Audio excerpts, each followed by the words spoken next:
my beloved Boss Mike, Severa. Magandang umaga, magandang hapon at magandang gabi sa mandako ng mundo. Naroon kayo. Siyempre, magandang buhay na rin para sa ating lahat.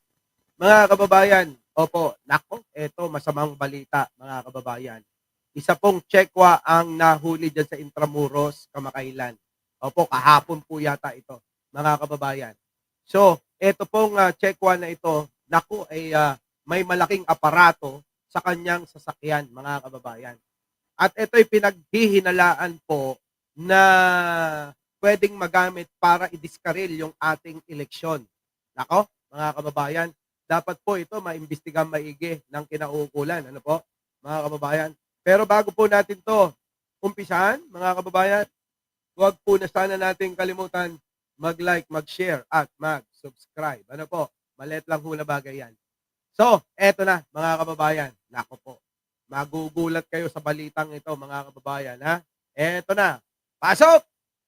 Hindi inaalis ng National Bureau of Investigation ang posibilidad na magamit sa eleksyon 2025 ang mga impormasyon na maaaring nakuha ng hinihinalang spy equipment mula sa naarestong Chinese national sa Intramuros, Maynila.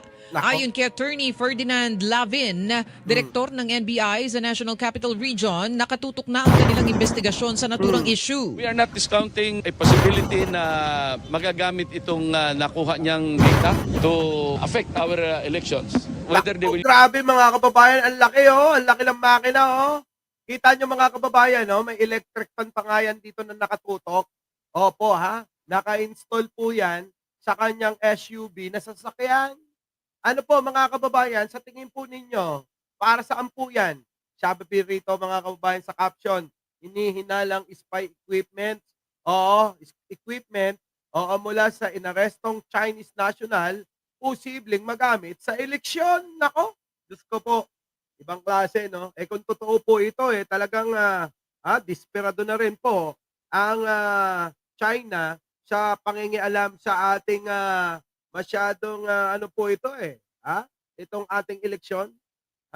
Ito'y ating tawag dito pinakasagrado. Opo, na okasyon ang eleksyon para sa mga Pilipino. Sagrado po ito mga kababayan. Di po ba? Yan po lagi nating naririnig sa mga magulang natin at sa mga guro natin sa eskwelahan. Ang eleksyon sa Pilipinas sagrado na dapat walang mangingialam at dapat maging malinis ito. Pero kita nyo naman, isa hong Tsekwa ang nahuli sa Intramuros na dala-dala, naka-install sa kanyang sasakyan, etong aparato na ito na posible, na po pwede, na ano po, i-discarril, maapektuhan yung ating eleksyon na gagawin sa Mayo 11 a 12. Ano po, mga kababayan? So, paano yan? Ito po ba, alam naman natin ang mga Duterte ay malapit sa mga Tsekwa, ano? Hindi kaya mga kababayan, ito, may kinalaman din ang kampo ni Duterte. Nagtatanong lang po, ano? Kasi po mga kababayan, talagang pambababoy na po ito.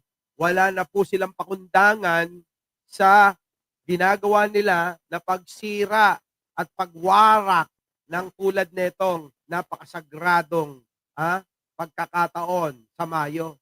Di po ba? Kita nyo mga kababayan. No? Sige, tuloy. Pakinggan na lang natin. use the data to influence the outcome of our election. We can... Kita nyo to influence the outcome of our election. Eka, patay. Yari, mga kababayan, buti na lang, mga kababayan, magagaling yung ating kinaukulan at talaga naman, kanilang nadidiskubre agad itong gawain na ito. Ano po, mga kababayan, malupit. Oo, malupit. Grabe. not say for sure, but we are going into that direction. Ang tinig ni Attorney Ferdinand Lavin, direktor ng NBI sa National Capital Region. Ayan, yan po ang direktor ng National Capital Region, NCR po mga kababayan, ang nanguna dito nga po, ayan sa pagkakahuli dito sa Chekwa po na may dala pong mga kagamitan para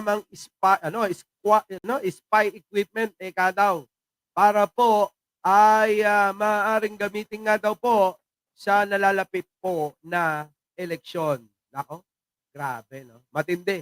Tuloy. Ngayon ay ayaw pa itong kumpirmahin ng mga otoridad dahil kinakailangan pang isailalim sa forensic cyber examination ang na-recover na international mobile subscriber identity. Grabe, mga kababayan, no? Ang makakapag-explain nito, alam nyo, yung mga magagaling sa computer, sa technology, dapat siguro mag-imbita tayo ng taga-DICT.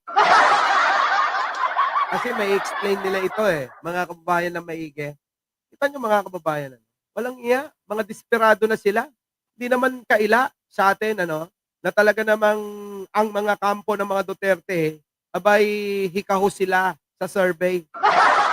Meron man hong mga nakakapasok na ilan, minsan pinagdududahan.